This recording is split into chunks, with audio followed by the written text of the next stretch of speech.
Bismillahirrahmanirrahim. Alhamdulillah terhadir guru kita Muharram Habib Bagir Al-Mahdari. Alhamdulillah beliau sehat walafiat. Mudah-mudahan pada pagi hari ini kita akan mendengarkan pada kajian beliau, mudah-mudahan akibat manfaat hikmahnya. Begitu kita sambut Al-Muharram Ustaz Habib Bagir Al-Mahdari.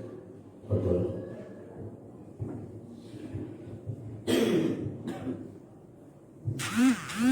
Bismillahirrahmanirrahim. Assalamualaikum warahmatullahi wabarakatuh.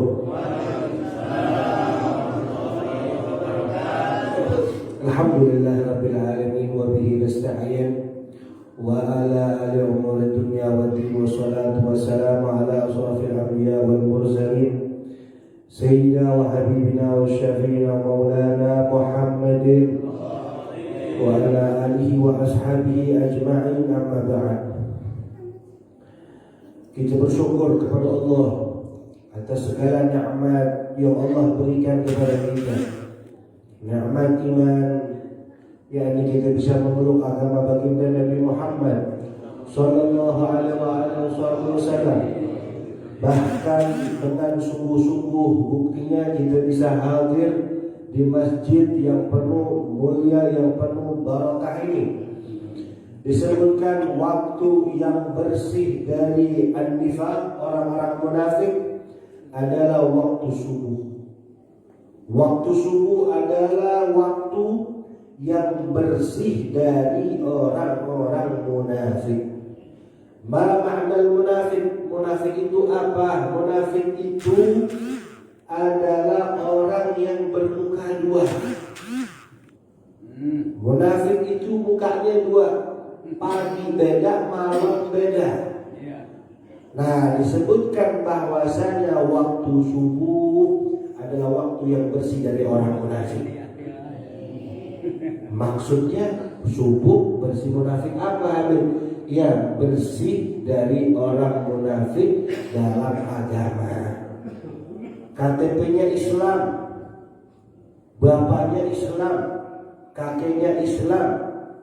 Kalau dia berhasil sholat subuh dan bangun dari tidurnya, maka itu Islam betulan. Kenapa? Karena jarang orang yang tidak punya ghirah dalam agama bisa mampu melaksanakan sholat subuh. Makanya Bapak Ibu sekarang alhamdulillah punya iman, bukan main-main, imannya beneran insya Allah. Kenapa bisa bangun sholat subuh, selalu ikuti kajian dan seterusnya? Maka udara yang Bapak Ibu hari ini hirup, dari mulai tadi bangun tidur sampai nanti datangnya waktu isyraq, itu udara yang bersih dari orang-orang munafik. Mohon maaf, mungkin kita bisa lihat banyak orang sering begadang di luar sana, bukan di kampung lain, di luar, jauh dari sini. Begadang jam 2 masih melek, setengah 3 masih melek. Tapi begitu siaran subuh bubar semuanya. Mikir mah datang ke masjid kan tidak. Kagak ada juga ataupun batang hidungnya. Kemana itu? Ya Allah, ya mungkin ke kasur dan lain sebagainya. Alhamdulillah nikmat dari Allah Subhanahu wa taala kita bisa hadir di kesempatan pagi hari ini. Maka seyogianya Bapak Ibu kita jaga ini nikmat dari Allah Subhanahu wa taala. Kalau kita sudah bisa seperti ini hal yang sangat luar biasa dijaga. Sampai kapan Habib? Sampai ruh dan jasad kita bisa. Baru kita bisa berhasil termasuk daripada orang-orang yang tidak munafik. Karena sesungguhnya dalam agama yang dilihat adalah di akhir, bukan di pertengahannya, bukan di awalnya saja, tapi di akhir yang dilihat. Jangan sampai baru bagus sedikit udah merasa bisa, baru bagus sedikit udah merasa paling iya. Nauzubillah wa na'udzubillah min dzalik. Seyogianya, sepatutnya nikmat seperti ini dijaga, didawami. Apapun hal yang bisa mengganggu kegiatan seperti ini, kita fikirkan dalam kehidupan kita. Kira-kira kalau malam-malam kebanyakan ngobrol, berhenti ngobrolnya. Kira-kira kalau malam-malam kebanyakan mikirin dunia sampai subuhnya ketinggalan, subuhnya jadi terlantar dan lain sebagainya, tinggalin itu semua. Buat apa Habib? Buat subuh, buat kita selalu terbersih dan selalu selamat dari golongan orang-orang munafik. Hadirin wal hadirat yang dimuliakan oleh Allah, juga kita pada hari ini bertepatan juga masih dalam bulannya kelahiran Nabi Muhammad sallallahu alaihi wasallam. Nabi Muhammad adalah suri tauladan bagi kita. Beliau dalam sholat subuh, dan dalam sholat yang lain, beliau ini Nabi Muhammad sudah masuk dijamin surga. Allah Subhanahu wa taala muji langsung Nabi Muhammad sallallahu alaihi wasallam dengan sebutan wa innaka la'ala khuluqin 'azim. Artinya, wahai Muhammad, dalam diri kamu terdapat akhlak budi pekerti yang baik. Siapa yang muji? Allah Subhanahu wa taala. Ada bawahan muji atasannya biasa. Ada murid muji gurunya biasa. Ada orang yang lebih tinggi pangkatnya dipuji sama bawahannya biasa. Tapi ini langsung Allah Subhanahu wa taala yang muji baginda Nabi Muhammad. Pencipta dunia, pencipta langit, pencipta akhirat, memuji langsung ciptaannya. Berarti luar biasa dia ciptaannya. Bukan mainan dia ciptaannya, bukan sembarangan ciptaannya ini. Tidak lain tidak bukan ialah baginda Nabi Muhammad sallallahu alaihi wasallam. Dijamin masuk surga, dipuji sama Allah Subhanahu wa taala. Apa yang beliau kerjakan? Beliau enggak tinggal diam-diam. Subuhnya bahkan beliau disebutkan Rasulullah enggak tidur kurang lebih malam hari 3 jam 4 jam, enggak tinggal lebih. Jam 3 setengah 4 paling pagi beliau dibangun. Beliau sudah siapkan dirinya. Beliau sudah siapkan daripada segala kebutuhannya. Subhanallah, segitunya dijamin masuk surga. Sudah seperti itu. Nah, Nabi Muhammad ini gak senang masuk surga sendirian, gak senang Pak. Makanya Nabi Muhammad tetap pengen sholat subuh yang luar biasa. Dia mulai luar biasa. Disebutkan rakaatain qabla al-fajr khairun minad dunya wa ma fiha. Katanya 2 rakaat sebelum subuh tadi, sebelum sholat subuh, 2 rakaat sholat. Kata Rasulullah, khair, lebih baik, lebih bagus minat dunia dari dunia dan seisinya. Masya Allah. Nabi Muhammad tiap hidupnya ngerjain hal tersebut, padahal dijamin masuk surga. Apa cita-citanya Nabi? Tidak lain, tidak bukan cita-citanya Nabi Muhammad sallallahu alaihi wasallam kepengen masuk surga bersama seluruh umatnya. Oleh karena itu Bapak Ibu semua, Rasulullah adalah suri tauladan kita yang sudah dijamin masuk surga. Sholatnya tetap luar biasa. Maka setidaknya kita ambil sedikit contoh dari baginda Rasul sallallahu alaihi wasallam, bahwasanya diri beliau yang sudah dijamin sedemikian rupa sholatnya seperti itu, maka bagaimana dengan kita yang belum ada jaminan sama sekali, yang belum ada stempel daripadanya keselamatan sama sekali? Maka seyogianya kita harus lebih waspada, lebih perhatian, lebih dari segala-galanya, khususnya dalam waktu subuh ini. Rasulullah sallallahu alaihi wasallam adalah makhluk yang mana Allah Subhanahu wa taala ciptakan lebih bagus dari surga.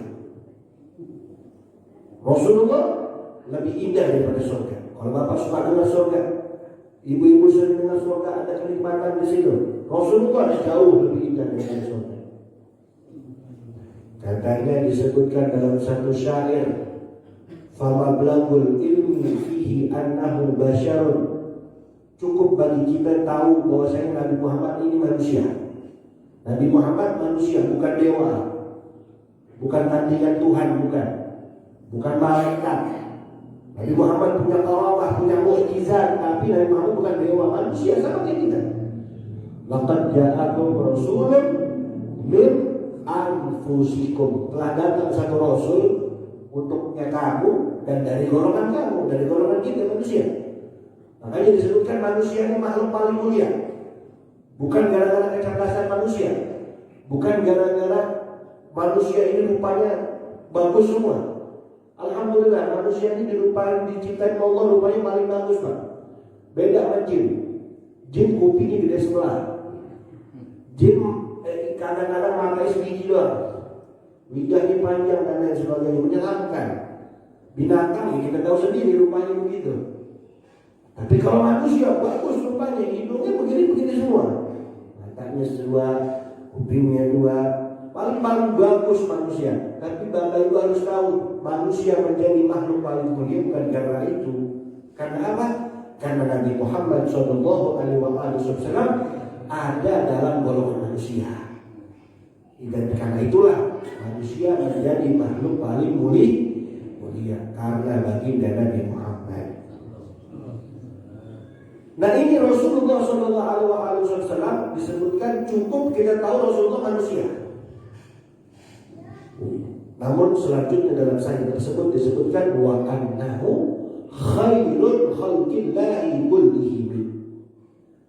Artinya apa? Artinya akan tetapi manusia tadi itu, Nabi Muhammad itu adalah khairul, paling baik khalqillah, ciptaan Allah Subhanahu wa ta'ala.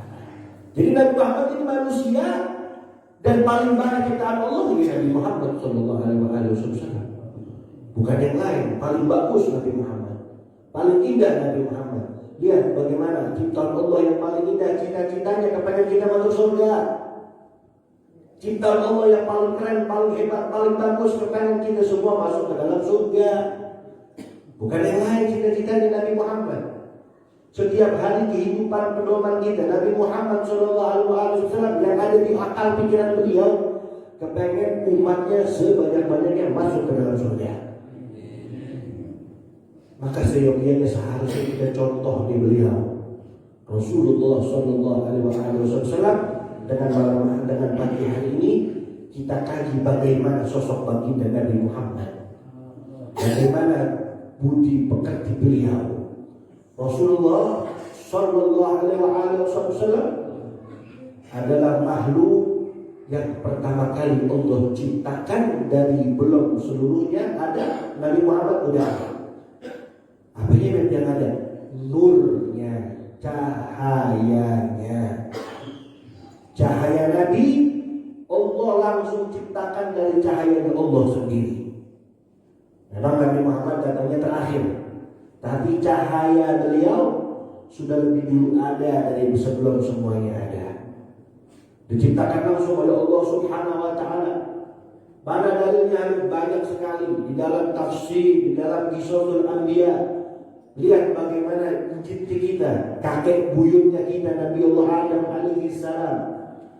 Tatkala beliau ingin menikah dengan Sayyidatina Hawa, beliau ingin menikah dengan Sayyidatina Hawa. Kenapa? Begitu beliau ingin menyentuh Sayyidatina Hawa, Allah Subhanahu wa ta'ala berfirman, ya Adam, ada maharnya. Ada maharnya, tidak bisa langsung disentuh aja itu Hawa. Ya Rabb, maharuha, maharnya apa? Ini kita baru pertama kali nikah. Maharnya apa? Belum ganti maharnya apa? Apa kata Allah? Shollu ala Muhammad asrofallah. Itu maharnya. Bersolawatlah kamu kepada Muhammad 10 kali. Itu maharnya. Nabi Adam bingung. Gak bingung sih. Tapi yang Nabi Adam tahu, ini Muhammad siapa? Kenapa saya disuruh bersolawat kepadanya? Tanpa pikir panjang, Nabi Adam bersolawat kepada Nabi Muhammad sebanyak 10 kali. Lalu beliau menikah dengan Sayyidatina Hawa. Ini ada di dalam tafsir Imam Qurtubi, ada di dalam Qisasul Anbiya.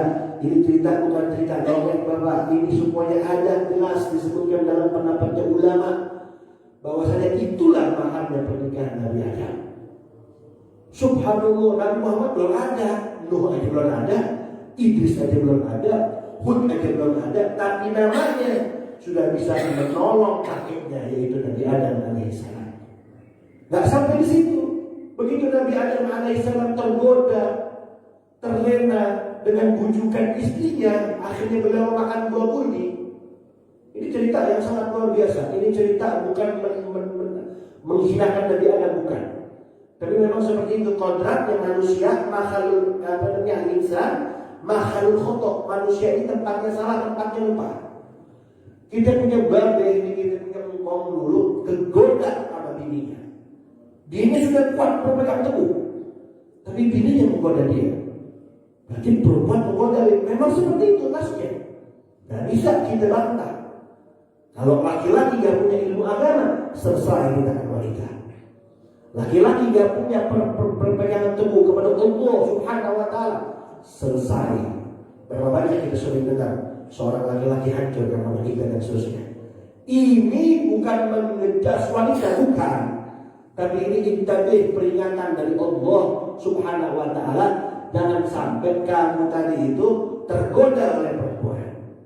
Justru kamu yang membimbing wanitanya kamu. Ar-rijal qawwamuna 'ala nisa'ihim. Laki-laki itu pemimpin bagi para wanita. Nah, pemimpinnya bahlul. Tahu bahlul kan? Bodoh. Yang mimpin bodoh. Ya selesai, Pak. Terombang-ambing tidak jelas. Na'udzubillah. Makanya kudu pintar, setidaknya tahu dasar agama.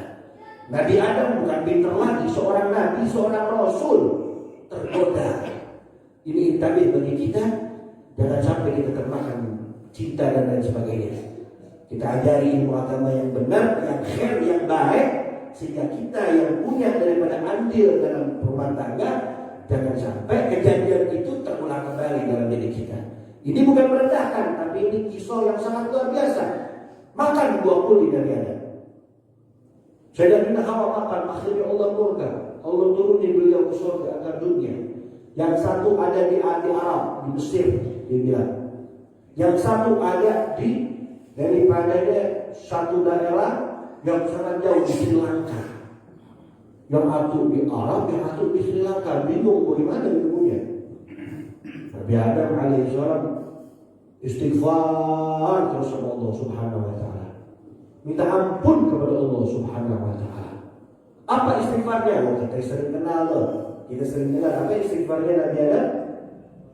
Rabbana zalamna anfusana wa illam taghfir lana wa tarhamna lanakunanna minal khasirin. Itu doanya Nabi Adam, istighfarnya Nabi Adam. Berhari-hari, bertahun-tahun, bukan puluhan tahun, ratusan tahun baru ketemu. Sama siapa? Sama Sayyidatina Hawa. Di mana Habib ketemunya? Di Jabal Rahmah, di Mekkatul Mukarramah. Ketemu tuh orang dua di situ. Begitu ketemu, sebelum ketemu, antum harus tahu. Disebutkan bahwasanya Nabi Adam bertahun-tahun istighfar Allah. Allah belum dengar doanya. Mudah bagi Allah ketemu Sayyidina Adam dengan Sayyidatina Hawa. Tapi belum ketemu. Nabi Adam akhirnya satu ketika ingat bahwasanya di surga setiap pintu surga tertulis La ilaha illallah Muhammadur Rasulullah, tertulis di situ. Bingung Nabi Adam, siapa ini yang bersandingan langsung dengan Allah? Saya tahu ini nama. Maka beliau berdoa kepada Allah Subhanahu wa Ta'ala, ya Allah, ampunilah aku dengan nama yang selalu bersanding denganmu di pintu-pintu surga. Maksudnya Nabi Muhammad sallallahu alaihi wasallam. Allah Subhanahu wa Ta'ala tanya sama Nabi Adam, ya Adam, kok kamu tahu nama Muhammad dari mana? Ingat, Allah ini Maha tahu, Pak. Kalau Allah tanya sama makhluknya bukan berarti Allah nggak tahu. Jadi pikiran kita kalau ngaji itu harus seger, Pak. Jangan sampai ngantuk, mana? Jangan sampai nanti salah paham, Allah nggak tahu kan? Tapi kalau Allah tanya sama makhluknya, Allah tahu. Tapi Allah ingin memberitahu kepada kita bagaimana kedudukan yang ingin Allah Ta'ala beritahu ini. Maksudnya Nabi Muhammad sallallahu alaihi wasallam. Ya Adam, kita tahu dari mana? Ya Rabb, Anda lihat di dalam surga, setiap pintu daripada pintu-pintu di surga, La ilaha illallah Muhammadur Rasulullah. Saya nggak tahu Muhammad makhluknya apa. Saya nggak tahu Muhammad itu siapa. Yang saya tahu dia bersanding denganmu. Dan kalau sudah bersanding denganmu ya Allah, pasti dia adalah makhluk yang bagus, makhluk yang mulia, tentu saja makhluk pilihan-Mu ya Allah. Akhirnya diampuni dosanya sama Allah gara-gara doa nyebut nama Nabi Muhammad sallallahu alaihi wasallam, ketemu dengan Sayyidatina Hawa. Maka dalil-dalil tadi yang menyatakan bahwasanya Allah Subhanahu wa taala menciptakan nur Nabi Muhammad lebih dahulu ini nyata. Soalnya kakek kita dapat manfaat dari hal tersebut. Bukan hanya itu, Nuh, Hud, Saleh, Yunus, Ibrahim, Musa dan semuanya itu dapat manfaat dari cahaya Nabi Muhammad. Disebutkan dalam satu syair, wa kullu aikin hatta rusulul kiramu biha. Ketahuilah bahwasanya setiap rasul, setiap para nabi, 25 nabi dan rasul yang kita kenal, bahwasanya beliau-beliau ini cahayanya, artinya cahaya di sini kewibawaannya, dakwahnya dan seterusnya bersambung kepada Nabi Muhammad sallallahu alaihi wasallam. Wa kullu ayyin ata rusul kiramiyah fa inna tasalat, bersambung bin nurihi ini daripada cahayanya baginda Nabi Muhammad sallallahu alaihi wasallam. Disebutkan bahwasanya laqad ja'akum rasulun min anfusikum azizun 'alaihi ma 'anittum harisun 'alaikum bil mu'minina raufun rahim. Sebelum Nabi Muhammad ada Nabi Isa, sebelum Nabi Isa ada Nabi, terus sampai Nabi Adam. Artinya risalah Allah silih berganti, Nabi Adam, Nabi Nuh, Nabi Hud, Nabi Saleh. Nah ini terakhir ada dalam diri baginda Nabi Muhammad sallallahu alaihi wasallam. Ini bukti yang sangat luar biasa bahwasanya kita punya nabi, kita punya rasul, bukan nabi biasa. Kita punya nabi, punya rasul, nabi yang sangat luar.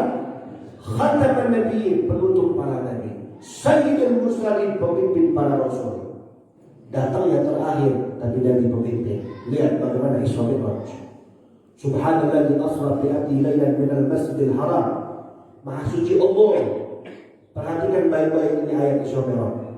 Memuliakan Nabi ini Pak. Ayat Isra Mi'raj memuliakan Nabi. Subhanalladzi, maha suci Allah. Artinya Allah di sini menyebut dirinya. Maksudnya apa? Iya, Isra Mi'raj ini bukan maunya Nabi, maksudnya begitu. Isra Mi'raj ini maunya Allah. Apa ayatnya? Idza arada syai'an ayyaqula lahu. Jadi kata Allah. Jadi jangan sampai kita ragu dengan Isra Mi'raj. Dulu mana ada pesawat, namanya nggak ada, tapi Allah ada. Dulu nggak ada mobil, tapi Allah ada. Jadi jangan sekali-kali ragu dengan Isra Mi'raj. Siapa yang mengendaki Isra Mi'raj? Allah Subhanahu wa ta'ala. Makanya disebutkan Subhanallah, maha suci Allah yang telah memberangkatkan hambanya. Nah, bi'abdihi, hambanya. Subhanallah. Nabi Muhammad gak disebut namanya Muhammad Pak, enggak. Subhanallah di Asra Muhammad gak disebut, tapi yang disebut nama Allah abdihi. Ini kalimat abdi, hamba Pak. Ini luar biasa hamba ini. Orang itu kalau dinisbatkan sama hamba selain sama Allah, hina. Ada orang hamba Abdul Zaid, hambanya Zaid, berarti dia budaknya Zaid. Hamba itu apa sih? Budak. Hamba itu orang yang hidupnya ditanggung oleh tuannya. Kan hamba, budak. Orang hambanya Zaid berarti hidupnya ditanggung sama si Zaid. Hidup dia diawasi sama si Zaid. Yang ngasih makan si Zaid. Atau Abdul Umar, dia budaknya Umar. Hidupnya ditanggung sama si Umar. Atau lebih kacau lagi, apa? Abdul Nafs, hambanya nafsu. Waduh. Ini orang kerjanya ngikutin nafsu mulu, terbelenggu sama hawa nafsunya, terbelenggu sama dunia. Ini lebih kacau lagi. Jadi kalimat abad hamba di sini hina selain dinisbatkan kepada Allah Subhanahu wa ta'ala. Makanya di sini Nabi Muhammad dibilang Subhanalladzi asra bi 'abdihi. Maha suci Allah yang telah memberangkatkan hambanya. Artinya apa? Artinya Nabi Muhammad adalah hambanya Allah. Artinya hamba tadi apa? Dikuasai oleh Allah, dirahmati oleh Allah, ditanggung, dijamin, di segala macamnya oleh Allah Subhanahu wa Luar biasa Nabi ini. Begitu beliau sampai di Masjidil Aqsa, beliau sampai itu perjalanan Isra malam hari, beliau mau mi'raj dari Masjidil Aqsa ila Sidratil Muntaha, beliau ketemu dengan para nabi dan rasul. Apa yang terjadi? Beliau sallallahu alaihi wasallam menjadi imam sholat dan 25 nabi dan rasul berada di belakang beliau. Masya Allah. Artinya Nabi Muhammad sangat mulia, Nabi Muhammad sangat indah, Nabi Muhammad sangat luar biasa. Maka kita ambil pada pagi hari ini, apa sih ajarannya Nabi Sallallahu Alaihi Wasallam? Apa sih yang Nabi Muhammad Sallallahu Alaihi Wasallam pesankan kepada kita? Banyak sekali dalam segala macam aspek. Tapi pada pagi hari ini Al-Fadhil akan sampaikan yang sangat-sangat penting dilakukan oleh Rasulullah Sallallahu Alaihi Wasallam sebagaimana yang diajari oleh para ulama-ulama kita, apa yang disebutkan ad-dibu. Ini biasanya ngajari anak, tapi sebetulnya bukan anaknya doang, sebetulnya kita ini juga kan anak juga. Ini penting juga. Konteksnya ngajarin anak, tapi sejatinya buat kita. Disebutkan bahwasanya ad-dibu, kata Rasulullah, auladakum, anak-anaknya kamu ala salah satu siswa. Ini kita jadikan pegangan nih Pak.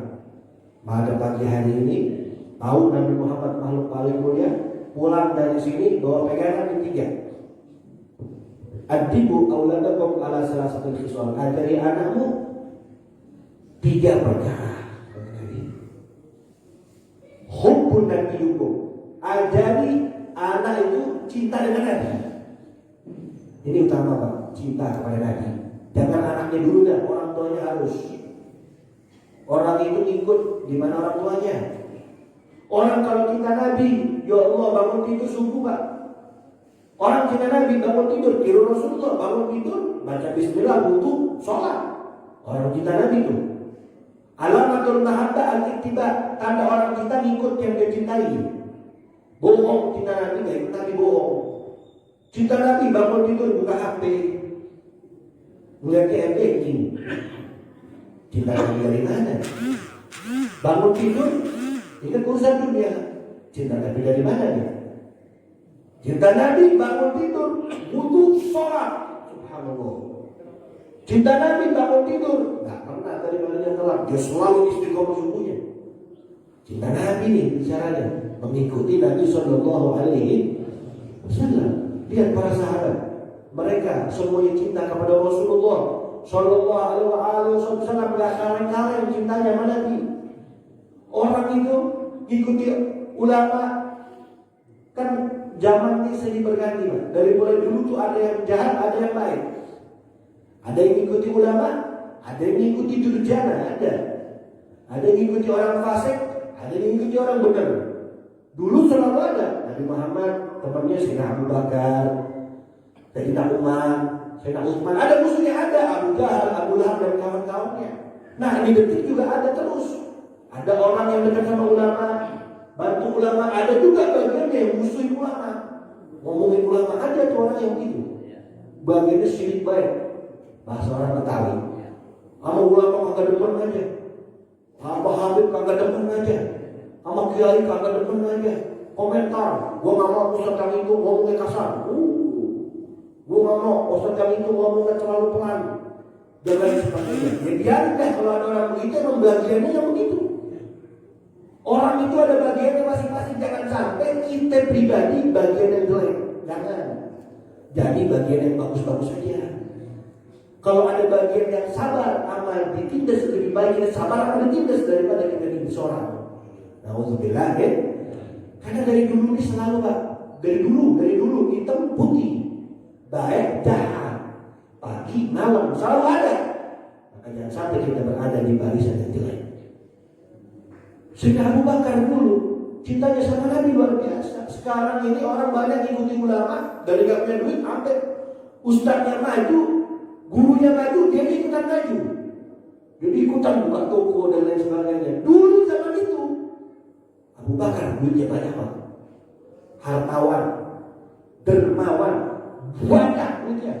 Bukan banyak lagi, banyaknya Abu Bakar situ. Kita sering dengar Bilal bin Rabah dibebasin sama Sayyidina Abu Bakar.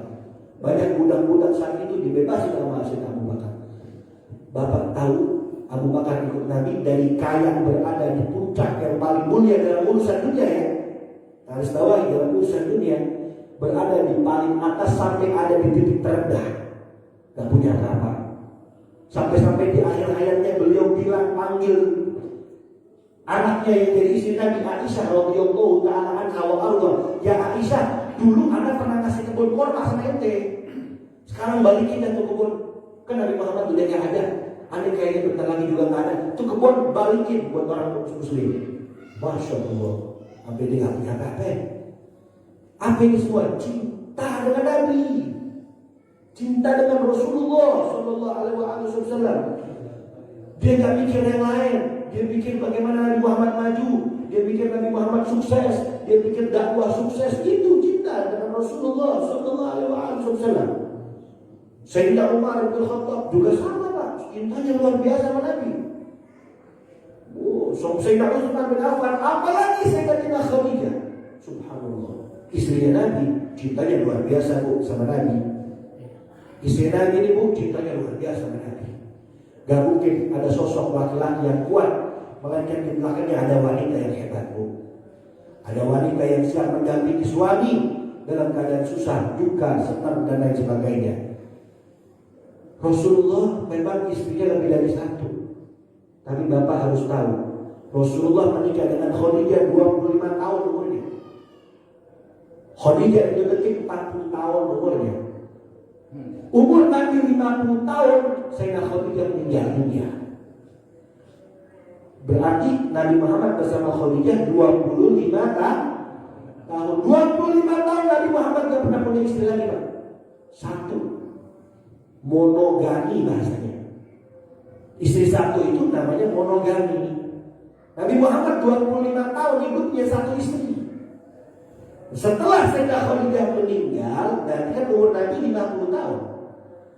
Selama Nabi Muhammad hidup, setelah ditinggal oleh istrinya, baru beliau poligami. Istrinya ada beliau satu. Berapa lama beliau poligami? 13 tahun Bapak. Dari 50 tahun sampai 63 tahun. Artinya 25 tahun satu istri, 13 tahun banyak lebih dari satu istrinya. Maka lebih bagus satu istri.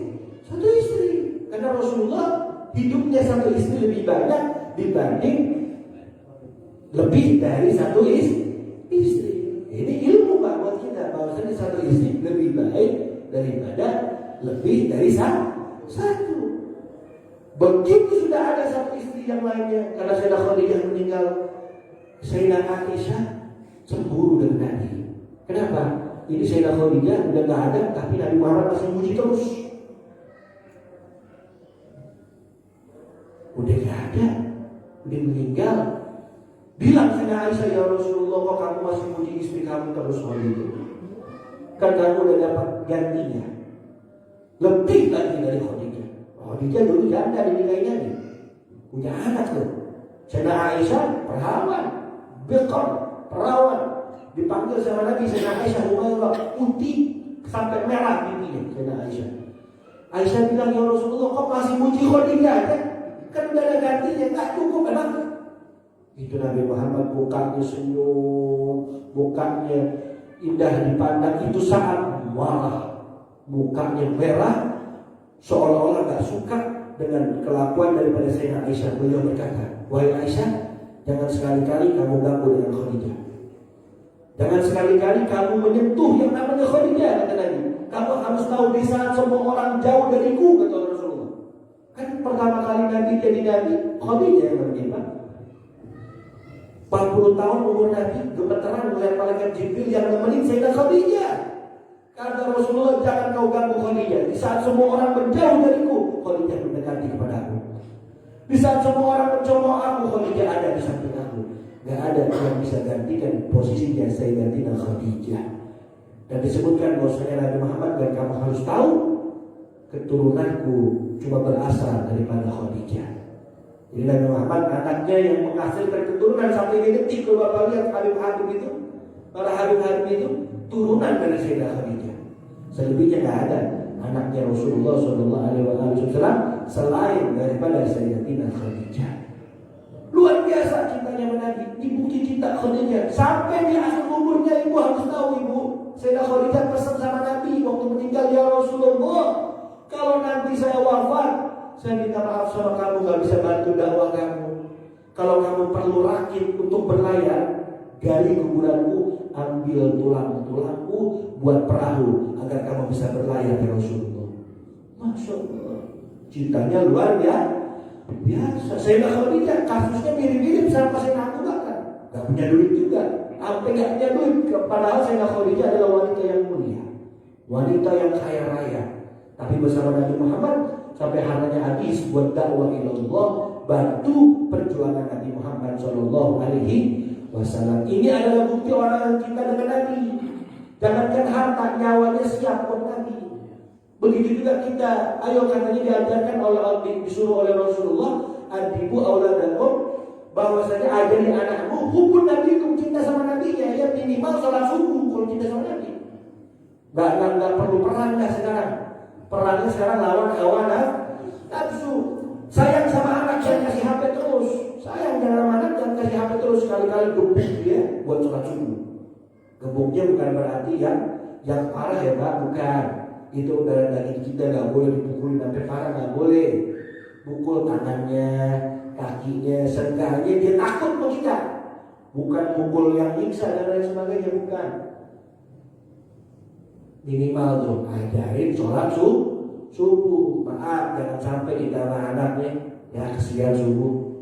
Ya lagi tidur dah, biarin dah, tong biarin. Lagi pulang tuh. Jangan, Bapak boleh jadi kesian tidurnya, ntar di akhirat kesianan lagi Pak. Digulung ke api neraka gara-gara kagak sholat subuh. Apalagi kalau bocah masih begitu nggak apa-apa. Ini bocah yang udah 8 tahun belajar sholat. Mungkin boleh jadi 8 tahun belum balik, belum wajib. Tapi kalau udah 12 tahun udah balik, udah ngerti, udah ikhtilam, laki-laki di basah, perempuan udah kudu dibangunin Pak.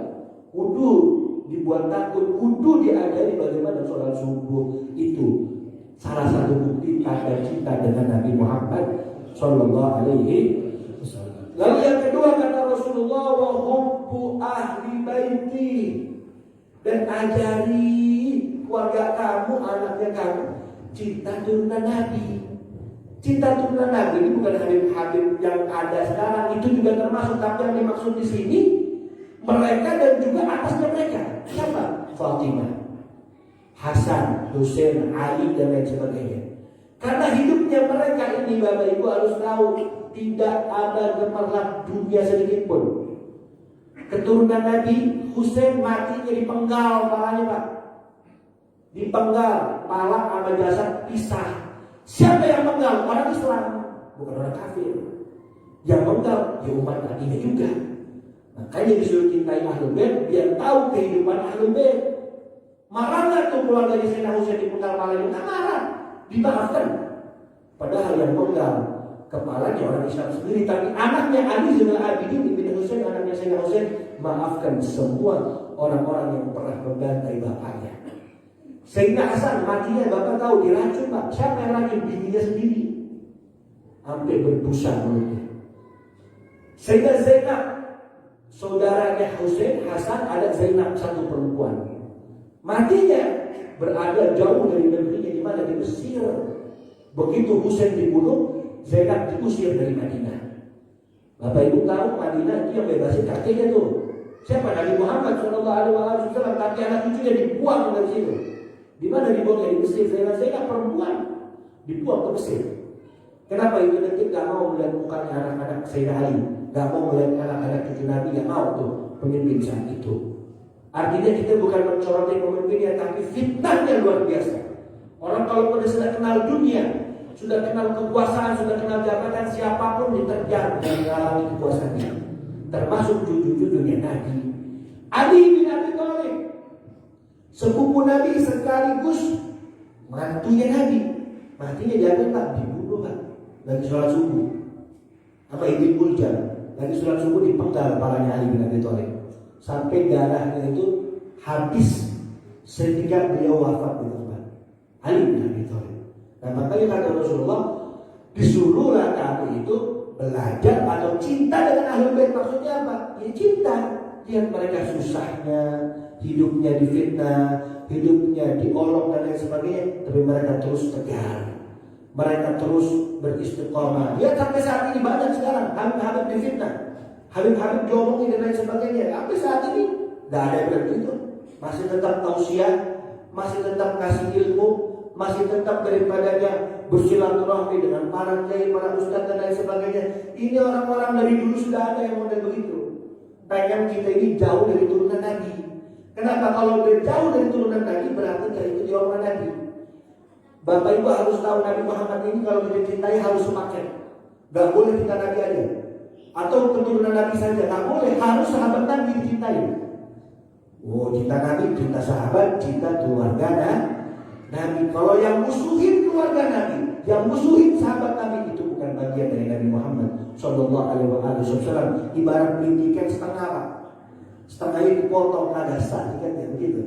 Cinta Nabi, cinta keluarga Nabi, tapi sahabat Nabi dicaci maki, nggak boleh. Cinta Nabi, cinta sahabat Nabi, tapi cucu-cucu Nabi dicaci maki, nggak boleh. Siapa kita caci maki orang? Jangankan caci maki cucu Nabi, jangankan caci maki sahabat, caci maki orang lain aja nggak boleh. Apalagi caci maki sahabat, caci maki cucu Nabi, naudzubillah min. Jadi jangan sampai itu terjadi.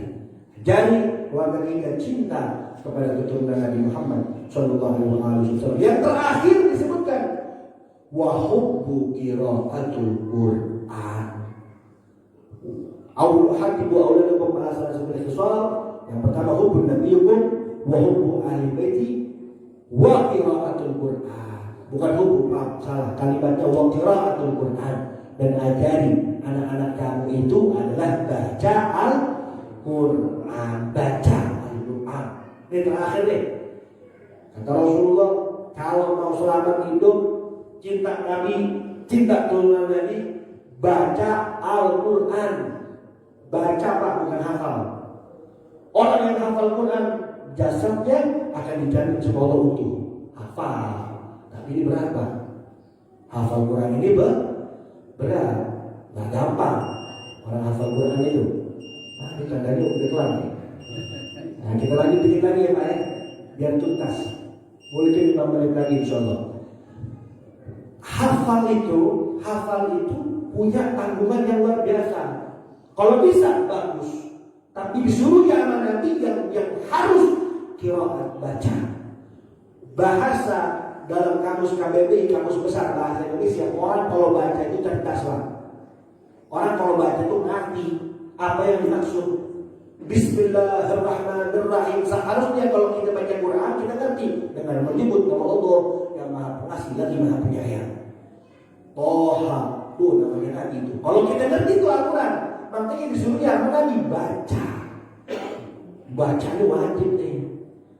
Baca wajib. Makanya disebutkan afdhalu min ibadati ummati qiraatul Quran. Paling bagus ibadah umatku adalah baca Al-Quran. Ini paling bagus nih Pak. Baca Al-Quran itu paling top. Makanya dianjurkan, diwajibkan ajari anak-anak itu baca Quran. Ajari mereka. Saya kerja hari pagi, saya sudah masuk kerja, istri saya sudah pagi kerja. Bagaimana solusinya? Alhamdulillah di kampung-kampung kita banyak ustaz-ustaz yang pergi. Ajari, kenali anak-anaknya, antar ustaz ini anak saya titip biar diajari Al-Quran. Ustaz ini anak saya titip, jangan sampai dari titip. Ini sekarang udah banyak kebalik nih. Kalau bangku SD paling dulu, wah belum matahari keluar udah rebutan bangku deh. Biar apa? Biar rasa duduk depan. Bagus, itu juga bagus. Tapi lebih bagus lagi pengajian Iqra diantar anaknya tuh. Ustaz, ini anak saya tolong diajari Iqra Ustaz. Jangan sampai gara-gara pengajian TPQ biasa, untuk anak kagak kelas datangnya ke sapa, pulangnya kagak tahu kemana, terus sampai pinter tahu orang tua yang pernah ke Ustaznya. Alhamdulillah ayo terakhir ajari anak-anak kita cinta Al-Quran. Ya, pasti kalau kita ajari anak kita Al-Quran, mohon maaf jangan sampai kita jadi kemek. Paham Pak? Jadi ketek. Dan sampai nanti nyuruh doa. Ayo naik, gandul. Jadi nggak naik. Atau dia calon, dia di situ. Jangan. Kita juga harus lebih cinta Al-Quran. Minimal Al-Quran kita buka. Jangan sampai daripada dia berdebu tuh Al-Quran. Jangan sampai tuh Al-Quran lebih bagus dari sendal kita nggak ada debunya karena kita sering pakai Al-Quran di rumah. Saking jarangnya dipakai sampai berdebu. Waliyahillah. Cuma na'udzubillah min dzalik. Terakhir, ketahuilah Sayyidina Umar bin Khattab setiap hari dalam hidupnya selalu membuka Al-Quran. Sampai-sampai disebutkan beliau ini pernah satu malam lelah yang sangat luar biasa, tidak sempat baca Al-Quran. Beliau buka, lalu beliau tutup kembali. Apa maksudnya? Dia itu mendawami bahwasanya kalau mau tidur buka Al-Quran. Maksudnya apa? Karena di situ adalah kalamullah, rahasia Allah, dengan harapan hidupnya kepemimpinannya saat itu diberkahi, dilanggengin oleh Allah Subhanahu wa Ta'ala. Makanya tiap saat beliau mau tidur, sebelum tidur selalu membuka Al-Quran. Mudah-mudahan kita diberikan rahmat oleh Allah Subhanahu wa Ta'ala, kita diberikan cinta dengan Nabi yang sesungguhnya, cinta dengan Rasulullah yang sesungguhnya. Kita bisa buktikan cinta kita dalam kehidupan sehari-hari kita. Amin, amin ya rabbal alamin. Sebelum saya tutup, baca selawat 3 kali bareng-bareng. Mudah-mudahan pagi ini makin berkah, dipanjangin umur kita Allah Subhanahu wa Ta'ala. DKI Masjid Asy'ari, Ustaz Syahrul dan semua jamaah-jamaah di sini, Allah berikan panjang umur, sehat walafiat, anaknya dijadikan anak saleh salehah, kehidupannya diberkahi oleh Allah Subhanahu wa Ta'ala. Yang susah jadi mudah, yang sulit jadi gampang, yang kurang jadi cukup, jadi berkah. Berkahnya baca shalawat kepada Nabi Muhammad sallallahu alaihi wasallam. Allahumma shalli ala Muhammad ya Rabbi shalli alaihi wasallim. Allahumma shalli ala Muhammad ya Rabbi shalli alaihi wasallim. Sekali lagi bareng-bareng. Allahumma shalli ala Muhammad ya Rabbi shalli alaihi wasallim. Kurang lebihnya mohon maaf. Wa'alafu minkum. Wassalamualaikum warahmatullahi wabarakatuh. Demikianlah kajian kita pada pagi hari ini. Mudah-mudahan kita bisa mengambil ilmu yang disampaikan oleh guru kita dan mengamalkannya dalam kehidupan sehari-hari. Untuk itu kita tutup dengan baca Alhamdulillah, asyhadu an la ilaha illa anta, astaghfiruka wa atubu ilaik. Sallallahu ala Muhammad.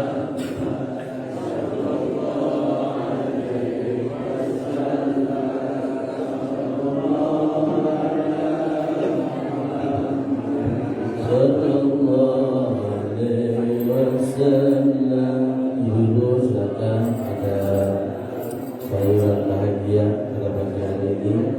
Ada diambil masing-masing. Ada bisa ambil sayuran yang sudah disediakan. Sallallahu alaihi wasallam. Sallallahu